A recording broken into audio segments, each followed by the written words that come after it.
Next thing I want to get into is thinking about, what is the necessary mindset? How should I approach NLP so that I can use those resources and those skills to get my desired results, right?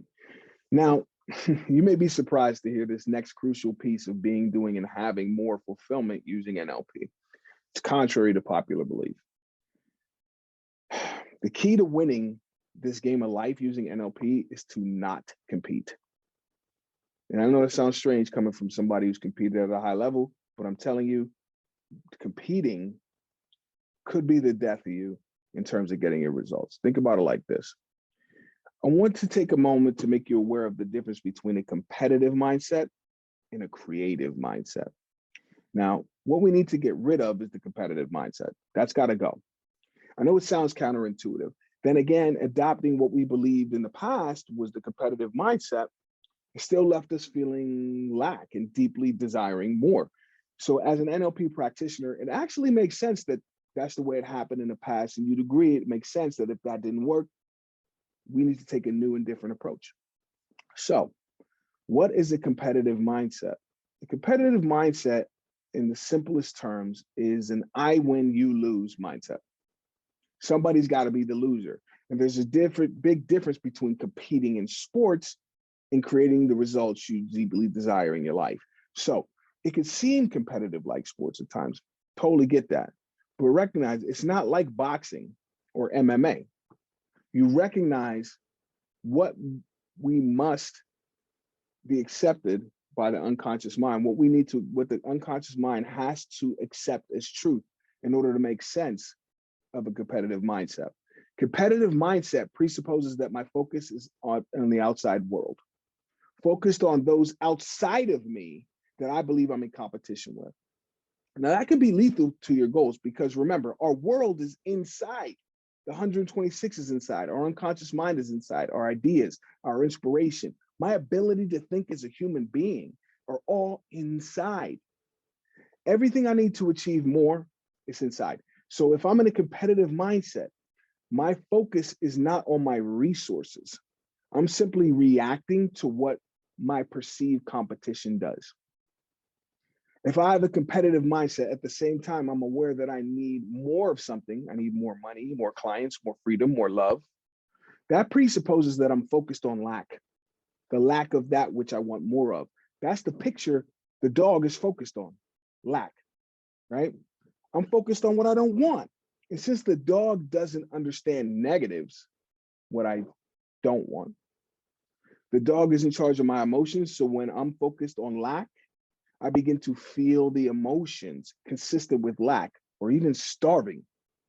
I feel like I'm losing if I have a competitive mindset. I can't be losing if I'm not competing. Think about that. So, ladies and gentlemen, you know the second theme of NLP is cause and effect, right? Recognize that the competitive mindset is the textbook definition of being at effect and not being at cause. In this mindset, I'm just reacting to the outside world, what others say and do, my competition. So they control me if I'm in a competitive mindset. That's why a competitive mindset is no good. We got to get rid of that. It takes my focus off of me inside and puts it outside of me. That's no good when all the resources, all the power inside, just like Dorothy had all the power on her feet. So if you want more in life, what I would suggest is you want to adopt a creative mindset, right? You want to adopt a creative mindset to make the most out of and get more from the resources I already possess, right? To win this game of life using NLP, I need to look inside, right? What resources do I already have? It's like Dorothy already had the shoes, right? She was looking outside for the wizard. And how'd that work for her? Exactly. How can I best use what I already know? Some might say, yeah, but business is competitive. The world is competitive. I mean, it just is. Okay, I realize that's the way you used to look at things. You change the way you look at things, the things you look at start to change. So let's say for discussion's sake that, okay, the world is competitive. Maybe it's just like sports, but you've been playing boxing, you've been fighting everybody, MMA.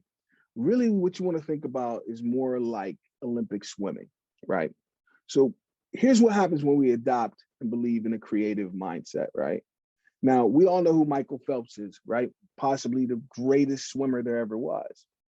But this is an example of what I mean by the creative mindset versus the competitive mindset. And I know you're thinking, oh, but this is still sports. He's competing against other swimmers. Yes, stay with me. Let's go deeper.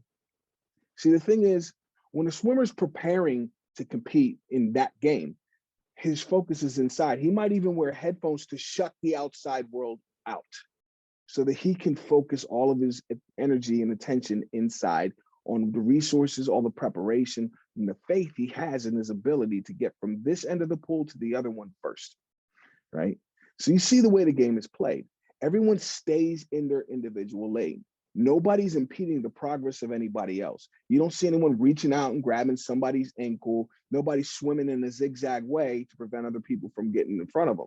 They all just focus on themselves, doing everything they can within them, using all of their resources to get to the other end of the pool first, what they desire most at the deepest level, right? And the funny thing is, by putting all that focus on me and shutting everyone else, I'm able to get down here faster than anybody's ever done it before, than anyone, simply by ignoring what's out there and turning all my focus onto my resources, the tools I have, the preparation I put in, my heart and soul, the blood, sweat, and tears that I shed to be the best at what I do. And that is how you win. That's how you win. That's how Michael Phelps has created the career he's created. And now it's your turn to turn your focus in so you can get your gold, whatever it is that will fulfill you at the deepest level. So here's what happens when we adopt and believe in a creative mindset. The essence of life for all of us is to be the creator of our world, not a competitor in everyone else's world. Think about that. You want to get your desired results, and I can guarantee that you will if you stick to the belief that my world is inside and remain creative instead of competing with whatever's out there. You will get your desired result of more for you, but the creative mindset is a bonus. The creative mindset enables us to be, do, and have more in such a way that everyone else in your world has more now too. Your spouse, your kids, your family, your company, your employees, your neighbors, all of us, everyone wins. Everyone wins. So when you're focused inside on what you can create with your inherent resources, your ideas, your inspiration, your motivation, your creative imagination, the ability to take action to bring closer to you your desired results. If your goal is to win this competition of life, then you need to stay focused inward and stay creative.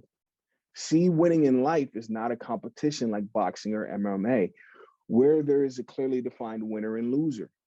If you want to think of it like sports, think of it like swimming. Stay with me. Let's go deeper. So it's all about adopting a creative mindset over a competitive mindset. Creative means you're focused on the resources you have. And since we're all master practitioners, you have the instructions that Dorothy didn't. So literally looking outside and thinking that NLP is going to save me, or I need to go back to the ballroom and be with Dr. Mac to feel good. Remember, the wizard's powers were an illusion. The real power you already have, just like Dorothy had the shoes. Let's go deeper.